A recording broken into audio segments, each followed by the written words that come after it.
it's time we talk about European football. We're gonna bring in the homie Tosa in right now. So we're gonna have soccer for dummies, man. Of course, you know, getting tuned with Tosa, Shirtless Plantain Show everywhere you can catch your podcast, man. Tosa, how you feeling today? Good, man. A lot of weight shoved off my head, but I'm good. How are you? I'm doing good too. Despite the terrible week that the Arsenal have had this week, we were able to get a tie at Anfield on Sunday. This, considering how that game started, and I thought this was going to be embarrassing. I was like, we finna lose like 4-0. This is going to be embarrassing. I like the fight that I saw from them yesterday to be able to get a tie. And if Odegaard would have just pushed that ball a little bit side to the left, we'd have been able to win that game, man. But I'm feeling pretty good, man. But let's talk about the game that was amazing this weekend, El Clasico between Real Madrid and Barcelona. That was a crazy game. The Barcelona ended up winning 4-3. This was look like Travis Scott night. He has a Travis Scott sponsored kit. He was in the crowd. You saw Thierry Henry was in the crowd. Terry Crews, who was apparently this nigga's best friend, was in the crowd as well. There's a lot of people there. One, I saw how many people was. First of all, I just saw what the Barcelona gift shop looks like. Bro, look like you going to Macy's, like in downtown Chicago, or like Times Square. That joint got like 3 floors. It looks absolutely ridiculous.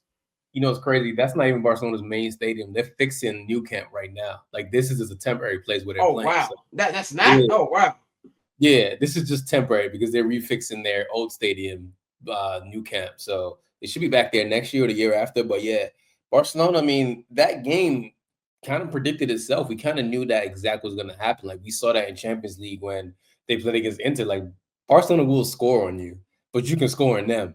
But it's mostly just like, you know, they got that much more fire and power. I mean, again, like we talked about last week, Lamine Yamal is special. There's nothing to it other than the kid is special. I was just saying on the Shirtless Plantain Show, like the only way to defend him is the same way you didn't above the rim. You got to pull the gun out, man. There's no other way to defend him. 100%. there's no other logical way of trying to defend this kid anymore. He's absurd, but it's wild though. Like Rafinha's probably gonna win Ballon d'Or this year, more than likely. So yeah, it's been, you know, a good season for Barcelona and a terrible season for Real Madrid. I think that game summed up where both sides are. Yeah, Real Madrid's got a new coach coming. I think it was confirmed today that Ancelotti will be coach of the Brazil national team. Then they've got Trent Alexander. He's going to be joining them as well. We all know what other things they're trying to plan. They're trying to pull some Libra from us, but you know, allegedly Andrea Berta is negotiating a new contract. I'm saying allegedly now because I'm learning about transfer stuff. That nothing is official until it's official, man. But with Barcelona, it looks like they're gonna win the double. And one thing when I first started watching a couple months ago that you told me and my homie Serge told me was like, nah, they're the broke boy squad. Like they just have an amazing academy. So for them to be able to do all of this and they just play a different brand of football from what I've seen. It feels like no leads are safe. Now, granted, they're not the best defensive team at all. Like them and Real Madrid, it was like watching an NBA game where it's like final score 160, 155. Like that's just really the vibes it gave off. But compared to how they were last season, and I was watching this thing on Netflix, La Liga All Access, where it really kind of like broke down everything in La Liga last season and just how they had a poor year firing that coach and bringing in the current coach. What to you was the biggest upgrade in these past 12 months to get them to where they are now compared to where they were a season ago? Hansi Flick's a really, really good coach. He prioritized them being more physical in the summertime. That was kind of like what his main thing was, like, y'all just have to be a lot more tougher. And you can see it. I mean, I still think that high line is very suicidal. But when you got Lamine Yamal, who's a great equalizer, you got Rafinha clicking, Lewandowski when he was fit was doing well. Also helps they got really good midfielders as well. Like Pedri's arguably the best midfielder in the world, so that helps out a lot too. Frankie de Jong's also like awake now, starting to become who he is. So they've got good pieces, right? Is now the good pieces are now matched with good coaching. And it's just a little bit of luck too. I think that Real Madrid this year, they were not at the races. They just haven't been there yet. They have a lot to figure out next year. But Barcelona just took advantage, and it's always going to be those two. Sometimes Atletico Madrid was surprising, but it's always going to be between those two, like usually every year for the title. So it's just Barcelona's year, and they had a really good coach with really good players, and it just worked itself out. Definitely, man. This next topic we ain't got to spend too much time on it because we're gonna preview when we get closer to it. But the Champions League final has been set. Inter Milan edged out Barcelona last week, and they will be advancing. And PSG beat my Arsenal in the second leg, and they will be heading trying to get their first Champions League trophy. What's your just initial thoughts on this matchup? You know, we'll preview in a couple weeks, but what's your initial thought on how this game is going to be viewed? Low key have PSG finally winning their Champions League title. I think they just have a little bit more going forward than Inter can handle. I also think that their midfield might be a little bit better than Inter's midfield. I just think it's just time for PSG. You know, I think that with the way the world is going right now, like it's just gonna be a lot of egg on Mbappe's face. I think that's what the world is trying to show him. Just like, hey, look, man, as great as you are, the world's got to humble you somehow. You know, you're 5 goals away from having the most goals ever in the World Cup history. But guess what? PSG's about to win their first title.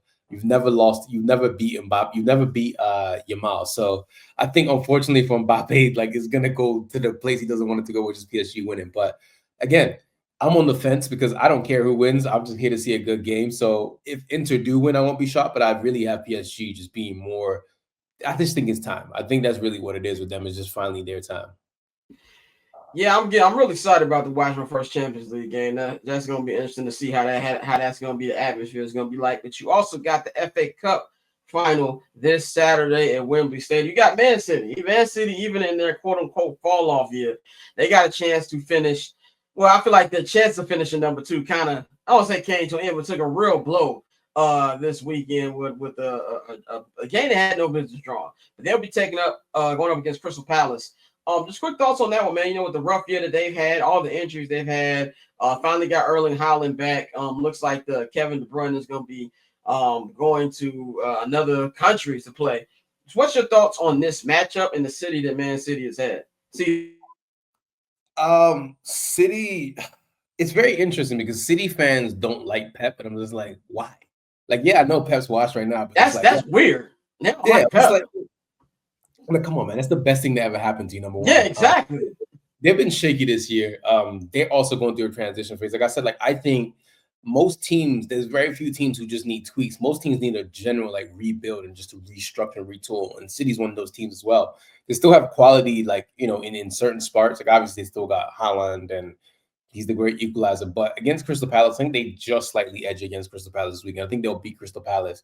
But the hater in me does not want that to happen. I need Crystal Palace to wake up. Like, so, yeah, but I won't be shocked if City wins. Yeah, the City, I feel like they play a real boring style of football this year, at least. Like, I missed out on the glory years, but even from watching their documentaries, it looked like they played way more exciting than what they play right now. Like, this game, their game is like real watching paint dry. And Crystal Palace has always been a team, at least this year that I've seen it, they're at least competitive, and they'll bite you if you lacking a little bit. But that's one time I've been begging to talk to you about, man. This Europa League conversation, man. We've been having a lot of conversations and like different outlets that have been watching about the legitimacy of the Europa League with having 2 teams, your Manchester United and Tottenham Hotspur. They're going to be playing for the title, but they're the 2 worst teams that haven't been relegated from the league. And you got some people that are like, oh well. They're gonna have a better season than like say Arsenal because we didn't win any silverware, even though they finished second in Europe. Well, if the bottom 3 weren't so bad, there would be a legit regulation battle there. But you have some people who say, oh well, you can win the Europa League, but that should just guarantee you a spot in the Europa League next year. But you shouldn't get a Champions League spot. And you also have some people like, oh, don't get it, it's a trophy, whatever, it saves our season. What's your thought on it? And it's not just a Manchester United fan, but just overall as a football fan on how people should grade the Europa League. People should just grow up, man. It's the second biggest European title after Champions League. It's still a massive trophy. Most people's teams can't win it, so there's that. It's a gauntlet to go through. You know, trying to get to the final. Yet I haven't lost. The whole crying about winning the Europa League and getting Champions League thing is boring. It started 10 years ago. It was an incentive for people to take the Europa League a lot more seriously. Because back in the day, like even when United had Sir Alex Ferguson would drop down into the Europa League, we wouldn't care. We would just do dumb shit and just didn't care. But now there's more incentive, and it makes people want to actually participate. And that's the point of it. Like You want people to actually show up for this trophy, so you incentivize it. You give people reason to show up. So if you're upset about that, guess what? I don't care, because it's the rules. Like, it's Right. literally the rules. Like, Yeah. follow the damn rules. Like, you win Europa League, you get Champions League, and it's funny because last year United only got into Europa League because we beat City in the FA Cup, and now we more than likely might end up in Champions League because of that FA Cup. So it's funny how things work, but. Yeah, I mean, it is what it is. I understand, man, that it gets people upset and like they're like, oh wow, like you guys are about to scam a trophy. Tough luck, nigga. But what can I say? Tough luck, nigga. There's always FUBU. Yeah, there's always football, and it's like it's hilarious because United right now are so, especially the fan base, and this is why I'm not on social like that. Like I don't tweet as much as I do anymore. It's because I'm just sitting there watching like a hawk. Like I'm like that Sting gift, just looking up from the rafters. I'm just like, we all know how bad this Manchester United squad is, right? Like, are they 16th, 17th? No, they're not that position. But at the same time, they're not that much better than 16th and 17th. At most, this is the 11th best play squad. And you have a coach who's now trying to come in and re-identify. And I think that's the problem with sports fans and people in general is like, I think that people don't really have patience for rebuilds, fans of anything. Like it could be sports, it could be your career, it could be your life. And I'm just like, you got to have patience. You got to suffer. I think that you find more fun in the suffering than the success. I don't know, at least for me, because watching United suck has been fun for me. So I'm like, wow, like I've really seen the highs of the highs. Now I'm seeing the worst of the worst. So, it's going to be an interesting game next week because you better not lose to Tottenham. That's all I'm going to say. I'm not going to expound on anything else. Just don't lose to Tottenham. Don't piss me off and lose to Tottenham. I don't think anybody wants to lose to Tottenham. Like, first thing that was when I was even looking for a club to root for, literally every person I know who watches this sport said, don't root for Tottenham. Like, that was the first thing. Like, I don't care who you root for, just don't root for Tottenham. What I didn't know was how damn hated the club I do root for. Like, the last week on social, oh my God. Like, even my algorithm, like my Instagram algorithm, know I'm an Arsenal fan. And all I see is Arsenal hate reels. I'm like, okay, what's going on here? Like, it's been a crazy week with all that. But my question for you on Manchester United, because y'all manager said some things yesterday I kind of felt was real woe is me. And it was one thing about these football managers, they're to me more talkative than the average coach, like American coach. Like I like Mikel Arteta, but I was like, yo, somebody grab this nigga from the podium. But a lot of things he was saying after they lost, it was like me. Like if I lost on Madden, yeah, nigga, I'm still better than you. Like that's the real stuff he was saying. But y'all managers like, oh well, if we start bad last year, I'll just walk away. And I'm like, nigga, you gonna get sacked before you walk away. Like I know you said that they need to have more talent and things like that. But with the transfer window coming up and with these comments, like what would you tell a Manchester United fan what type of summer they should expect to have? Again, it's pain, man. Like y'all gotta expect pain. Like it's not gonna be fun. Okay, like this is the squad, and like this is again. I'm not trying to gaslight nobody and say like, yeah, the coach should do better in certain instances, but I'm looking at this team, right? And I'm actually gonna go look it up right now and look at the bench that we had on Sunday, right? And this is somebody who's watched United like religiously since 1995. So I've seen the highs of the highs, right? Like, yeah, we shouldn't be losing to West Ham, but when you're, down 2-0 and you're bringing off two center backs in Lindelof and Maguire, Patrick Dorgu's coming on, Christian Eriksen and Garnacho. And then who else is on the bench? You got a 17-year-old, you got a 20-year-old center back, the backup goalkeeper is 37, and Casemiro you're trying to save for the final. Where in that lineup are you going to get goals? Where in that line, like, because they created chances, right? They created a lot of chances, but they couldn't tuck them away. So just like you're seeing them build out, you're trying to see them like properly like do what they're supposed to do, the coach wants them to do. They're just not good enough to execute that. People are like, oh, Slot came in and won a title with Liverpool. Yeah, because Klopp left a really good team behind, right? And they play the same way. So it's one of these things where I understand fans' impatience, understand their frustration, but you got to have thicker skin, dude. Like, this is not going to be fun. United haven't ever really, like, tore down the club and, like, really started anew. Because what happens is the players will now end up, the players will end up basically getting the manager fired, right? That's basically what happens.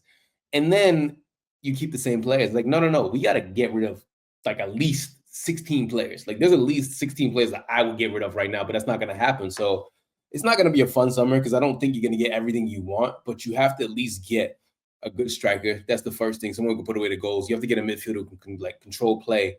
And that's where you kind of like try to see everything else from there. But again, for United fans, it's going to be pain. That's the only thing I can say is going to be pain, a lot of it. So you better sit there and, drink your Metamucil.